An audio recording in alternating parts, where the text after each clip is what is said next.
हम पारा नंबर 24 में आ जाते हैं। शुरू होता है एक सवाल के साथ, बहुत ही प्यारा सवाल। क्या अल्लाह अपने बंदे के लिए काफ़ी नहीं है?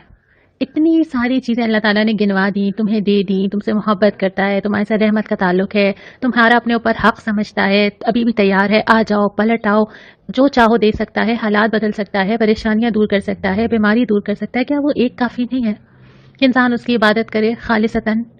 क्या ये बहुत मुश्किल काम है? ये अल्लाह ताला का सवाल है। और फिर उसके बाद फरमाया कि भरोसा, जो अहले ईमान है ना, वो तो अल्लाह पे ही भरोसा करते हैं इन सारे मामलात में।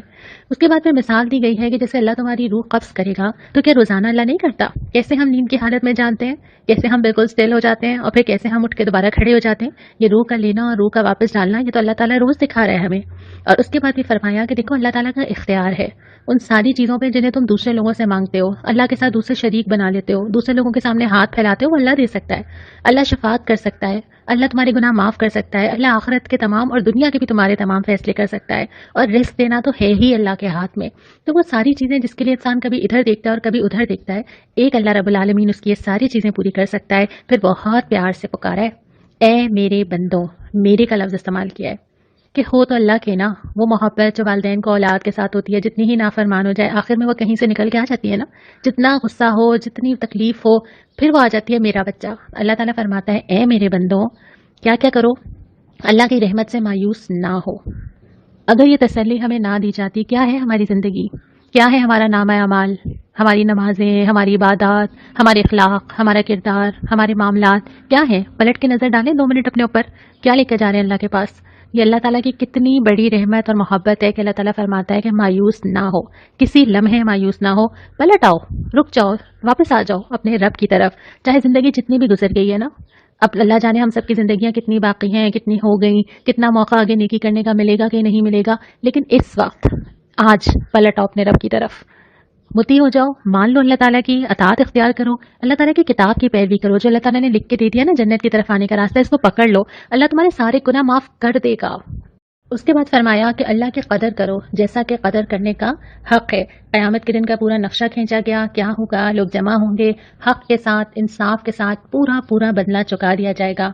कुफ़ार को, मुश्रिकीन को, अल्लाह से बाकी लोगों को भी बदला मिल जाएगा और मोमिनीन को भी मिल जाएगा, और वो बहुत खुश होंगे। और अल्लाह ताला ने जो जुमला उनका कोट किया ना, कि वो कहेंगे शुक्र है उस खुदा का जिसने ये वादा सच कर दिखाया। इसके बाद सूरह मोमिन, जो कि मक्की सूरत है, उसका आगाज़ होता है और फिर फ़ौरन ही हमारा पारा 24 का दूसरा रुबा शुरू हो जाता है। इब्तिदा होती है कि इस किताब को जिसने नाजिल किया है, ये वो किताब नहीं है जो किसी इंसान ने लिख दी, ये वो किताब नहीं है जो बार बार रिवाइज़ हो रही हो, जिसमें गलतियाँ हों, जिसका रिवाइज़ एडिशन आ जाता हो बार बार, जो मार्केट में शॉर्ट हो। नहीं, ये वो किताब है जो उसने नाजिल की है, जो ज़बरदस्त है, जानने वाला है हर चीज़ का, जो मैं और आप नहीं जानते, माफ़ करने वाला, तौबा को कबूल करने वाला, सख्त सज़ा देने वाला, साहिब फ़ज़ल, जिसके सिवा कोई माबूद नहीं। यानी कोई ये आम किताब नहीं है, बल्कि ये उस अल्लाह रब्बुल आलमीन की किताब है जो हर चीज़ का अहाता रखता है। फिर फरमाया कि देखो, दुनिया की ये जो चलत फिरत है ना, जो तुम्हें नज़र आते हैं बहुत शानदार चीज़ें, शानदार लोग, शानदार इमारतें, ये तुम्हें किसी धोखे में ना डालें। ये तमाम चीज़ें सिर्फ दुनिया की ज़िंदगी की आराइश हैं, और जिस दिन अल्लाह ताला इसको लपेटना चाहेगा लपेट लेगा। और फिर जिक्र किया है कि फरिश्ते अहले ईमान के लिए दुआ करते हैं। ये हमें बहुत सारी जगह पे मिलता है कि जो लोग अल्लाह के लिए कोई भी कदम करते हैं, जो लोग अल्लाह के लिए लोगों को माफ़ करते हैं, जो अल्लाह के दीन को फैलाते हैं, जो अल्लाह की राह में चलते हैं, जो अल्लाह के लिए मुश्किल उठाते हैं, अल्लाह ताला फरिश्तों के ज़रिए उनसे दुआ करवाता है। अल्लाह ताला फरिश्तों के ज़रिए दूसरे लोगों के दिल में उनकी इज़्ज़त डालता है, और अल्लाह ताला वहाँ उनका जिक्र करता है जो दुनिया के लोगों से बहुत बेहतर है।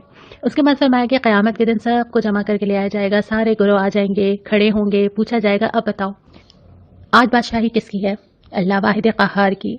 फिर जिक्र किया है कि ये जो कितने सारे किस्से हैं, ये जो कौमें गुजरी हैं, क्या इन लोगों ने कभी गौर नहीं किया? क्या ये वाकई इंसान के लिए मकाम इबरत नहीं है कि वो देखे कि कैसे कैसे लोग आए और चले गए? और फिर फ़िरौन और एक मोमिन का जिक्र किया है। एक शख्स है जिसे दुनिया में सब कुछ मिला है, लेकिन वो अल्लाह का इनकार करता है।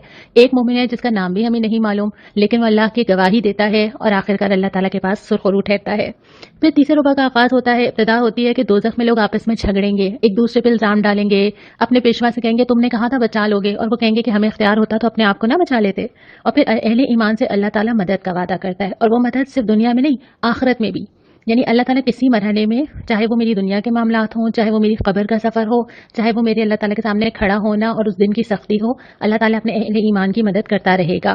फिर अगले कुछ आयात में करने के काम गिनवाए गए हैं कि तुम्हें करना क्या चाहिए। सब्र, बहुत दफ़ा हमने पढ़ा, अपने कसूर की माफ़ी चाहो, ये हम सबकी ज़रूरत है। रोज़ाना इरादा बांधते हैं, तोड़ देते हैं, कदम आगे रखते हैं, पीछे आ जाते हैं, फिर गुनाह होता है, फिर सोचते हैं अब नहीं करेंगे, और अगर अल्लाह ये ना लगता तो फिर हमारे साथ क्या होता। फिर ये कि सुबह शाम अपने रब की हम्द और तस्बीह करो, अल्लाह की पनाह मांगो। अल्लाह की पनाह मांगना बहुत ज़रूरी है, क्योंकि जिस दौर में हम हैं सुबह शाम फितने हैं। फिर हमारे साथ शैतान भी है, फिर हमारे साथ हमारा अपना नफ्स भी है, फिर और बहुत सारे लोग भी हैं जो गुमराह करते हैं, फिर दुनिया की मशगूलियात भी हैं। तो अल्लाह ताला से मांगा जाए कि अल्लाह मुझे अपनी हिफाजत में ले लीजिए। उसके बाद फरमाया कि तुम मुझे पुकारो ना, मैं तुम्हारी दुआएं कबूल करूंगा।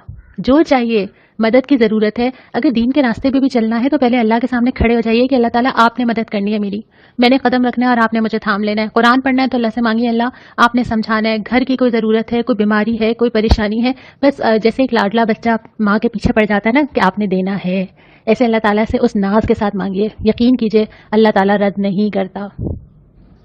उसके बाद फरमाया वो अल्लाह ही तो है जिसने तुम्हें ये सारी चीज़ें दी जिन जिन निशानियों का यहाँ पे जिक्र है। और फिर सवाल किया कि किस किस निशानी का इनकार करोगे, अपनी वजूद का इनकार करोगे, अपने खाने का, अपने मिलने वाले रिस्क का, जिस ज़मीन में ठहरे हुए हो उसका, जिस मौसम में तुम जिंदा हो उसका, किस किस चीज़ का इनकार करोगे। उसके बाद फिर ये सूरत यहाँ मुकम्मल होती है और चौथा रुबा शुरू होता है और सूरह हामीम सजदा शुरू हो जाती है। सूरह हामीम सजदा में सबसे पहले इब्तिदा होती है कि कुरान का मकसद नुज़ूल, ये जो अल्लाह ताला ने किताब नाजिल की है ये किस लिए आई थी।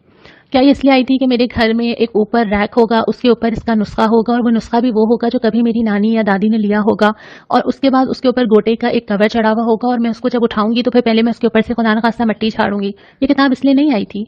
मैंने पहले भी ये बात की थी ना कि ये तो मेरा मैनुअल है जिसको मेरे साइड टेबल पे हर वक्त होना चाहिए। तो ये किताब अल्लाह ताला ने भेजी क्यों थी?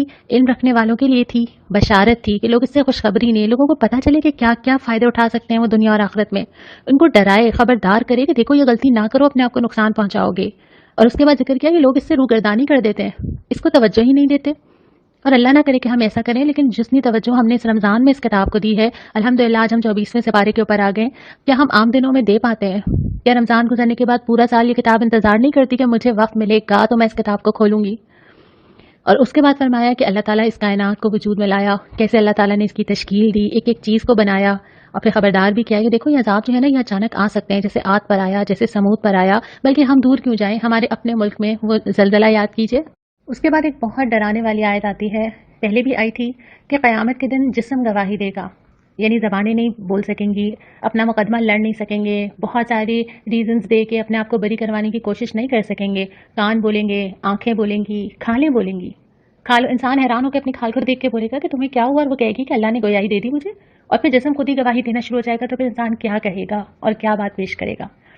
इसके बाद एक बहुत ही प्यारी आयत, वो ये कि जिन लोगों ने कहा कि अल्लाह हमारा रब है और उस पर साबित कदम रहे। पहला टुकड़ा तो आसान है, सबने कहा है, हम भी कहते हैं ना अल्लाह हमारा रब है।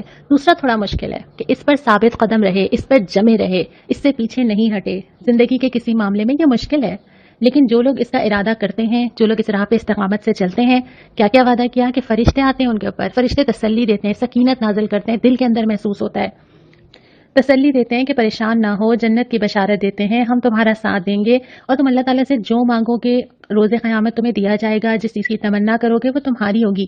लेकिन चाहिए क्या? इस दुनिया में ये काम बहुत मुश्किल है। ये बहुत मुश्किल है कि अगर मैं ये तय कर लूँ कि बस अब मैंने इससे पीछे नहीं हटना और मैं अपने आप को जमा कर रखूँ उसके ऊपर, यही तो चीज़ है जहाँ हम मार खा जाते हैं। इरादे तो बहुत बांधते हैं, पहले भी बांधते हैं, आइंदा भी बांधेंगे। और यही बात मैंने आपसे पहले भी कही थी कि ये कि इस वक्त कुरान उठाना और इसके बाद जब रमज़ान ख़त्म हो जाएगा उसके बाद कुरान को उठाना बहुत मुख्तलिफ चीज़ें हैं। इसकी वजह यह है कि इस वक्त तो हमें आसानी है, वक्त है हमारे पास, लेकिन क्या हम ये साबित कदमी दिखा सकते हैं, जैसे कि आप लोग चाह रहे हैं कि हम और पढ़ें, हम आगे जारी रखें, कुछ ना कुछ सिलसिला बंदा रहे, क्या आप अपने अंदर ये साबित कदमी पाते हैं? ये साबित कदमी होना बहुत ज़रूरी है, दुनिया के किसी भी मामले में ज़रूरी है। आप कहीं पे भी कोई कमिटमेंट करते हैं, आप अगर शादी के होकर किसी घर जाते हैं तो आप साबित कदमी से ही अपना घर बना पाते हैं। आप किसी यूनिवर्सिटी में एडमिशन लेते हैं तो आपकी साबित कदमी ही होती है जो हर तरह के हालात में, हर तरह के प्रॉब्लम्स में, असाइनमेंट्स में, हर चीज़ में आप निकल जाते हैं और इतने साल गुजार की डिग्री ले लेते हैं। ये साबित कदमी होती है। आप किसी बच्चे का एडमिशन करवाते हैं और आप उसके लिए रोजाना सुबह उठते हैं, अलग सुबह उठते हैं, चाहे 6 बजे भेजना पड़े, उसको वैन में बिठा देते हैं। ये आपकी साबित कदमी होती है कि आपने एक काम तय किया होता है और आप करके रहते हैं। किसी प्रोफेशनल एजुकेशन में जाते हैं, मेडिकल में जाते हैं, इंजीनियरिंग में जाते हैं, कई साल लगा देते हैं, दिन और रात का फ़र्क मिटा देते हैं। ये आपकी साबित कदमी है क्योंकि आपने तय किया है।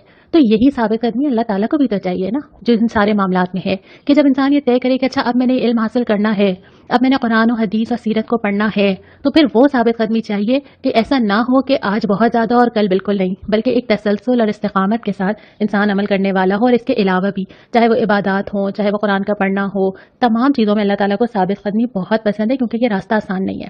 اس راستے میں مشکلات بھی آتی ہیں، بہت ساری چیزیں اپنے اندر مشغول کرنے والی، دھیان بٹانے والی، اپنی طرف کھینچنے والی، سب کچھ آتی ہیں۔